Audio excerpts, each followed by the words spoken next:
नमस्कार। तो हमने कंपेयरिंग क्वांटिटी के अंदर रेशियोज देखे थे और परसेंटेज देखे थे, लेकिन जहाँ परसेंट का कॉन्सेप्ट आया तो आपके पास में ढेर तरह के क्वेश्चंस बन जाते हैं परसेंट से रिलेटेड। और हमने पिछली बार ये भी देखा था कि डिस्काउंट, अब जब डिस्काउंट दिया तो फिर सेलिंग प्राइस ओरिजिनल प्राइस से कम हो जाएगी। अगर हम कोई सी भी चीज़ किसी प्राइस में खरीदें और अगर उसको हम ज़्यादा प्राइस में अगर बेचते हैं तो हमको प्रॉफिट होगा, और अगर हमको उसको कम प्राइस में बेचनी पड़े तो हमको लॉस भी हो सकता है। और बिजनेस में प्रॉफिट और लॉस दोनों चलता है ना।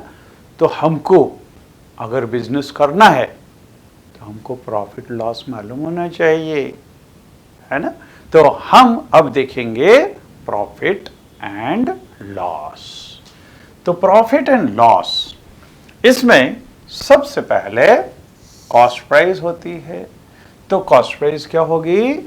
जिस प्राइस में हम चीज को खरीद के लेके आ रहे हैं। So the price at which object is purchased, this is called cost price. Selling price क्या होगा? जिस प्राइस पे ऑब्जेक्ट इज सोल्ड, जिस प्राइस पे हम ऑब्जेक्ट को बेचते हैं वो हो गया सेलिंग प्राइस। ठीक है। अब अगर सेलिंग प्राइस ज़्यादा हो कॉस्ट प्राइस से तो प्रॉफिट होगा, और नहीं तो लॉस होगा। तो यहाँ पे प्रॉफिट कब होगा? जबकि selling price is greater then cost price, है ना, ज़्यादा होगी तो। और प्रॉफिट क्या हो जाएगा? Selling price minus cost price, क्योंकि ये वाली प्राइस ज़्यादा है कॉस्ट प्राइस से, तो इन दोनों का जो डिफरेंस होगा वो प्रॉफिट होगा। लेकिन अगर सेलिंग प्राइस कम हुई तब क्या होगा? कॉस्ट प्राइस ज़्यादा है तो cost price minus selling price वो लॉस के बराबर हो जाएगा।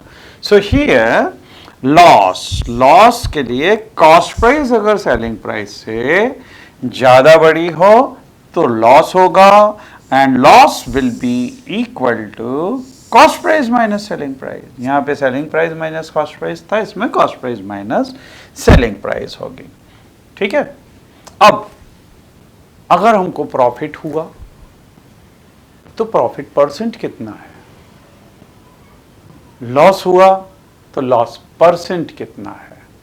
आप ये ध्यान रखिए, जो भी प्रॉफिट परसेंट या लॉस परसेंट निकाला जाएगा ये हमेशा कॉस्ट प्राइस के ऊपर निकाला जाएगा। ठीक है। हमेशा कॉस्ट प्राइस पे होता है, सेलिंग प्राइस पे नहीं। तो जब हमको प्रॉफिट परसेंट निकालना होगा तो वो हो जाएगा profit upon cost price into 100, क्योंकि परसेंटेज में निकालना है। ऐसे ही लॉस अगर है, loss percent will be loss upon cost price into 100। तो यहां पे प्रॉफिट परसेंट, इसमें profit upon cost price into 100, है ना। सो this is profit upon cost price into 100। और उस केस के अंदर सेलिंग प्राइस क्या हो जाएगी? Cost price plus profit percent of cost price. और अगर इसकी जगह हमको लॉस हो रहा है तो लॉस परसेंट में यहां पे loss upon cost price into 100 हो जाएगा। So loss percent is equal to loss upon cost price into 100। और इस केस के अंदर अब जैसे सेलिंग प्राइस इसमें कॉस्ट प्राइस से ज़्यादा है तो इसमें प्लस प्रॉफिट परसेंट किया हुआ है, लेकिन अगर लॉस हो रहा है तो कॉस्ट प्राइस से कम होगा, तो लॉस परसेंट को हम इस यहाँ से सब्ट्रैक्ट कर दें तो we will get selling price is equal to cost price minus loss percent of cost price, है ना। ये फॉर्मूले हमको याद रखने के हैं क्योंकि इसके ऊपर बेस्ड हमारे क्वेश्चंस आने वाले हैं। ठीक। तो let us come to some examples based on it. Now, first of all, Mohan brought second-hand refrigerator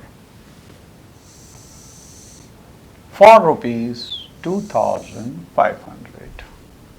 Then spent rupees 500 on its repair.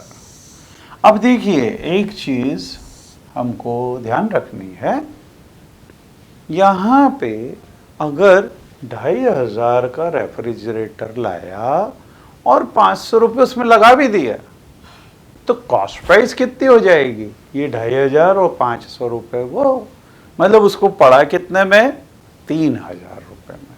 तो इस केस के अंदर कॉस्ट प्राइस ये नहीं होगी, कॉस्ट प्राइस हो जाएगी 3,000 रुपये जो उसने टोटल उसके अंदर लगाया। एंड सोल्ड, तो उसके बाद में सेलिंग प्राइस इसकी दी हुई है 3,300। फाइंड हिज लॉस और gain percent.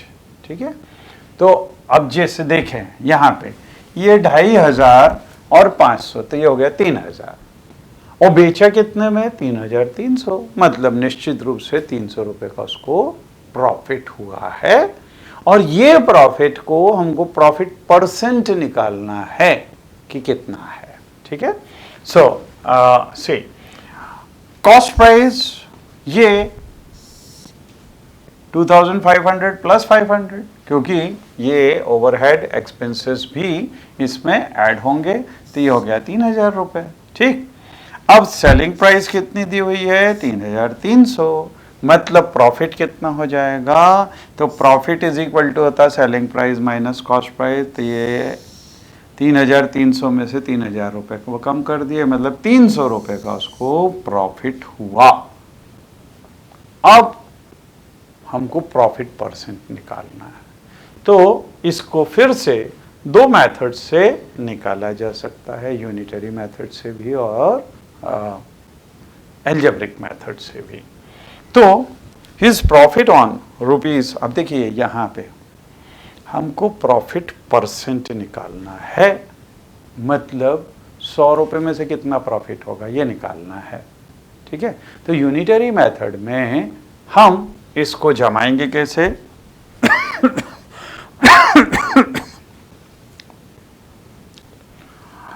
His profit on rupees 3,000 is rupees 300। तो एक पे कितना हो जाएगा? 300 अपॉन 3,000। तो 100 पे कितना हो जाएगा? 300 अपॉन 3,000 इंटू 100। यहाँ से इसको जब कैलकुलेट करेंगे दिस विल बी 10, मीन्स 10%। ठीक है, और अगर यूनिटरी मेथड की जगह हमको एल्जेब्रिक मेथड से निकालना है तो हम इसको ऐसे भी कर सकते हैं। Let this 300 rupees is X% of rupees 3,000, क्योंकि जो भी कॉस्ट प्राइस है उस पर, तो 300 is means is equal to X% मतलब X upon 100 of means multiplication 3,000। इस 3,000 को यहां ले आए और 100 को इधर मल्टीप्लाई करें तो देखो ये आ गया 300 अपॉन 3,000 और इंटू 100। तो सेम नंबर हम यहाँ पे ऑब्टेन करेंगे, तो 10% प्रॉफिट है ना, ये एक्स की वैल्यू आ जाएगी। चलिए आगे देखें।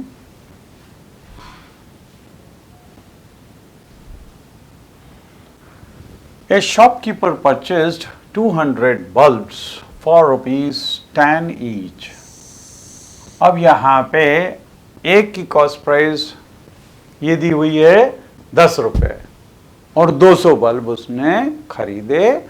200 बल्ब खरीदेगा तो 200 बल्ब की कॉस्ट प्राइस हम ये 10 इंटू 200 मतलब 2,000 रुपये उसके कॉस्ट प्राइस हो जाएगी। However, 5 bulbs were fused। तो 200 बल्ब लेके आया, उसमें से 5 तो फ्यूज हो गए and had to be thrown away. अब उसको तो फेंकना ही पड़ेगा। The remaining were sold at ₹12 each, find his gain और लॉस परसेंट। तो देखिए यहां पे 10 रुपए के हिसाब से उसने अगर 200 बल्ब खरीदे तो उसका पैसा कितना लग गया? 2000 रुपये। 200 इंटू 10, ठीक है। अब उसमें से 5 बल्ब फ्यूज हो गए, 5 बल्ब फ्यूज हो गए तो उसके पास बचे कितने? 195, है ना। 195 बल्ब बचे हुए हैं और उसको 12 रुपए के हिसाब से उसने बेचा, तो उसके पास में जो मनी वापस आएगी वो कितनी होगी? 195 इंटू 12। अब ये अगर 2000 से ज्यादा है तो उसको प्रॉफिट होगा, और अगर 2000 से कम है तो उसको लॉस होगा। और हमको गेन या लॉस परसेंट भी निकालना है। तो देखिए यहां पे कॉस्ट प्राइस ये हो गया 2000 रुपीज, जैसे कि हमने अभी हाल देखा, है ना। उसमें से 5 बल्ब फ्यूज हो गए, मतलब बचे कितने bulb left? This will be 195, है ना। अब 195 में इसको 12 रुपए के हिसाब से बेचा तो ये 195 इंटू 12 के हिसाब से ये सेलिंग प्राइस हो गई। सो दिस इज 2340, मतलब ये 2000 रुपए से ज्यादा है, और ज्यादा है इसका मतलब प्रॉफिट है। प्रॉफिट कितना है? इसमें से 2000 रुपये कम कर दो तो 340 रुपये का तो उसको प्रॉफिट हो ही रहा है। तो यहां पे ये देखो 340 रुपये का प्रॉफिट है।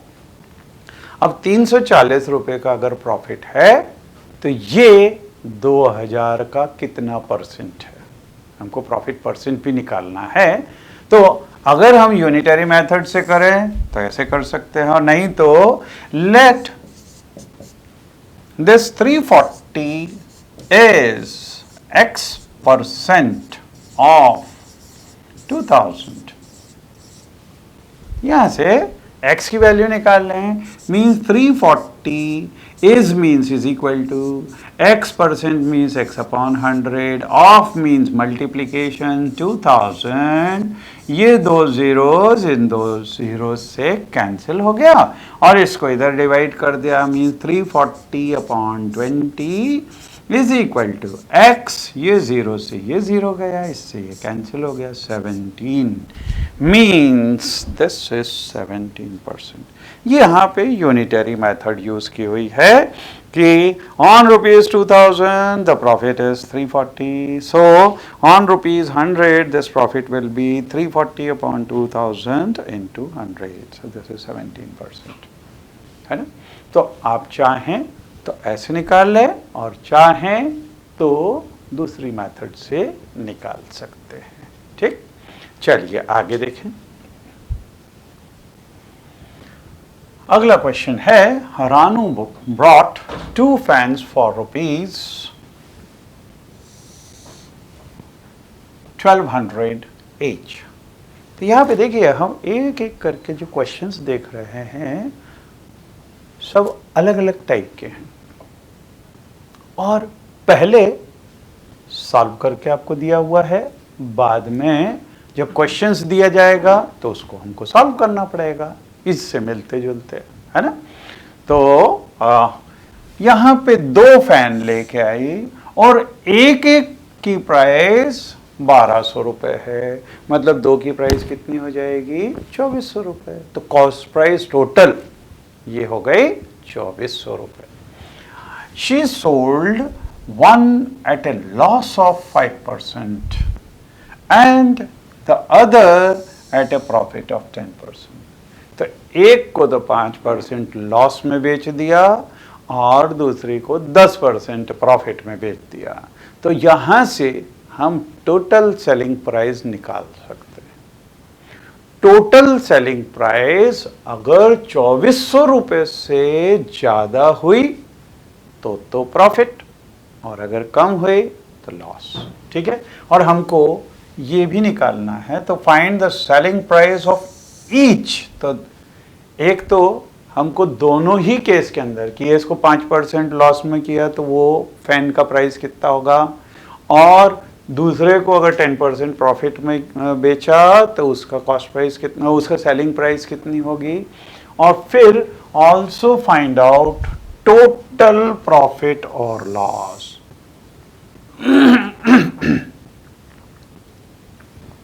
तो अब देखिए यहां पे overall cost price of each fan ये दिया हुआ है 1200 रुपए। एक को 5% लॉस में, जब 5% लॉस में बेचा है, अब इसको भी हम यूनिटरी मेथड से भी निकाल सकते हैं और हम इसको एल्जेब्रिक मेथड से भी निकाल सकते हैं। यूनिटरी मेथड में होगा कि 100 रुपए कॉस्ट प्राइस है, तो इसको 5% लॉस में मतलब 95 में बेचा। तो अगर कॉस्ट प्राइस 1200 है तो सेलिंग प्राइस कितना हो जाएगा, 95 अपॉन 100 और इंटू 1200। तो यहां से हम इसको निकाल सकते हैं 1140, है ना। 95 अपॉन 100, क्योंकि ये दोनों जीरोस इससे कैंसिल हो जाएंगे, 95 इंटू 12, दिस इज कमिंग 1140। तो ये हमारा एक आंसर हो गया। ऐसे ही दूसरे फैन के लिए भी कर सकते हैं। दूसरे फैन के लिए प्रॉफिट दिया हुआ है 10%, मतलब अब इसको कैसे जमाना पड़ेगा, यहां पे था कॉस्ट प्राइस 100 तो सेलिंग प्राइस 95, लेकिन इसमें होगा कॉस्ट प्राइस 100 तो सेलिंग प्राइस 110, क्योंकि 10 रुपए ज्यादा है, 10% ज्यादा है ना। तो अगर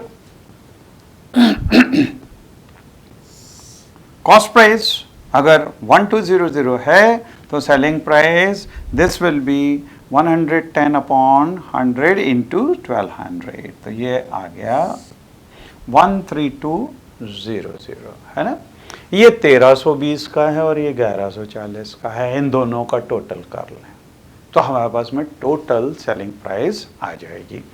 तो देखिए यहाँ पे टोटल कॉस्ट प्राइस वो तो 1200 और 1200 मतलब 2400 होगा, लेकिन टोटल सेलिंग प्राइस इन दोनों का सम, तो ये 1140 और 1320, तो ये हो गया 2460। अब ये देखिए 2460 2400 से 60 रुपये ज्यादा है ना। ये 2400 टोटल कॉस्ट प्राइस था और सेलिंग प्राइस ये 60 रुपये ज्यादा है, इसका मतलब इसको प्रॉफिट हुआ। प्रॉफिट कितना हुआ, 60 रुपये का। So here since the total selling price is greater than total cost price, profit will be equal to, इन दोनों का सब्ट्रैक्ट किया मतलब 60 रुपये का इसको प्रॉफिट होगा, है ना। सो टोटल प्रॉफिट और loss this was asked, so there is profit. Okay, now come to next. अब हम आते हैं sales tax, value added tax, goods and service tax. Sales tax ST, value added tax VAT means VAT, and goods and service tax means GST। क्योंकि जैसे ही हमने percentage किया तो मैंने आपको बोला परसेंट जहां हुआ तो उसके बहुत सारी एप्लीकेशंस है। तो जैसे हमने एक एप्लीकेशन देखी डिस्काउंट की, फिर प्रॉफिट और लॉस परसेंट भी देख लिया, ठीक है। अब यहाँ पे हम देखेंगे सेल्स टैक्स, वैट और GST। अब देखिए सेल्स टैक्स क्या होता है। सेल्स टैक्स एक्चुअली देखिए जब कोई सी भी चीज़ सेल की जाती है तो उसके ऊपर भी गवर्नमेंट कुछ टैक्स लगाता है ना। तो यहाँ पे sales tax is charged by government. This is charged by government on the sale of an item. अब इसमें भी अलग अलग टाइप का टैक्स होगा। हाँ, क्योंकि अगर एक सुई बेची जाती है उसका टैक्स अलग होगा, ब्लेड बेची जाती है उसका टैक्स अलग होगा, साबुन बेचेंगे उसका अलग होगा, है ना, स्कूटर बेचेंगे, कार बेचेंगे, सबके अलग अलग टाइप के टैक्सेस रहते हैं. It is collected by the shopkeeper from the customer. तो जो भी टैक्स होगा, जो बिल बना के देते हैं उसके अंदर वो टैक्स लगा के रखते हैं and given to the government. तो ये टैक्स लगने के बाद में और जो शॉपकीपर होगा वो गवर्नमेंट को देगा. This is therefore always on the selling price of the item. तो हमेशा ये चीज जो होगी वो सेलिंग प्राइस के ऊपर होगी and is added to the value of the bill. तो आप कई बार देखेंगे, आप अगर होटल में खाना खाने भी जाएंगे या कोई सी भी चीज़ परचेस करेंगे तो उसके अंदर एक परसेंटेज टैक्स का भी रहता है जो बिल के अंदर टोटल होके हमारे पास में आता है. तो there is another type of tax. तो ये तो हो गया sales tax which is included in the price known as value added tax. तो ये वैट ये भी होता है. अब जैसे हम अगर पेट्रोल लेने जाते हैं, पेट्रोल का एक्चुअल प्राइस अलग होता है लेकिन उसके अंदर बहुत सारे टैक्सेस इंक्लूडेड होते हैं. एक्साइज ड्यूटी भी रहती है, उसके अंदर वैट भी रहता है जो स्टेट्स लगाती हैं अलग अलग. इसीलिए देखना पेट्रोल के भाव, डीजल के भाव अलग अलग स्टेट्स में अलग अलग होते हैं क्योंकि वो वैट जो है उसमें अलग अलग परसेंटेज में लगा हुआ होता है. तो this is value added tax.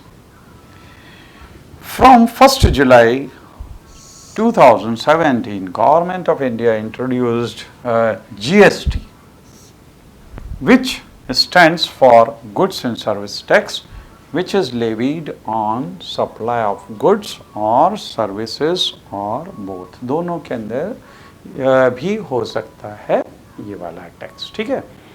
अब आपको तो कितना परसेंट है उससे लेना देना है ना, कि कितना परसेंट टैक्स है उसको अपन बिल में ऐड करेंगे तो उसका टोटल प्राइस कितना होगा या अपने को देना कितना पड़ेगा पैसा टोटल, इसके ऊपर बेस्ड क्वेश्चंस होंगे.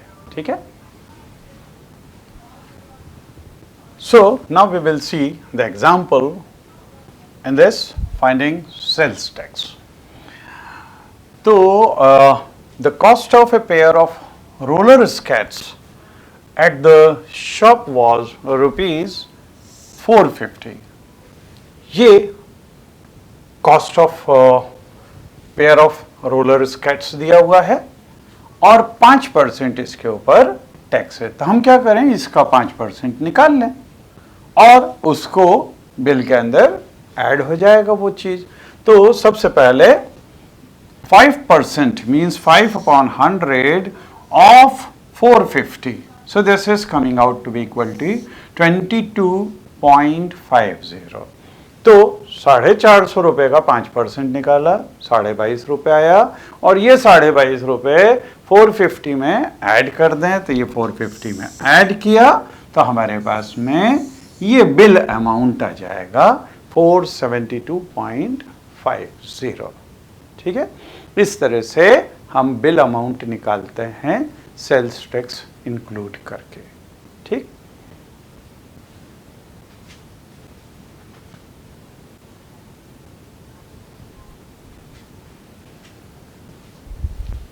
चलिए आते हैं अगले क्वेश्चन पे. अब वैल्यू एडेड टैक्स पे based question. Tulika bought an air cooler for rupees 3,300 including a tax of 10%. Find the price of air cooler before VAT was added. तो यहां पे टोटल प्राइस दिया हुआ है वैट इंक्लूड करके, और हमको चाहिए बिना इंक्लूड किए हुए इसका कॉस्ट कितनी थी। तो इसको भी हम दो तरीके से कर सकते हैं। हम एल्जेब्रिक मेथड से भी कर सकते हैं और यूनिटरी मेथड से भी कर सकते हैं। तो यहाँ पे the price include VAT, that is the value added tax, thus a 10% VAT means the price without VAT is ₹100। अगर बिना उसके 100 था तो वैट इंक्लूड करके कितना हो जाएगा 110।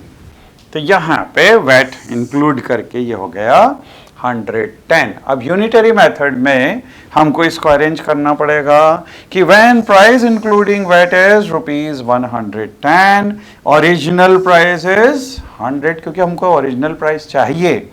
तो यहाँ पे अगर ये प्राइस इंक्लूडिंग दिस इज 3,300, तो ओरिजिनल प्राइस कितना हो जाएगा 100 upon this will be 100 upon 110 and into, अब ये टोटल प्राइस 3300।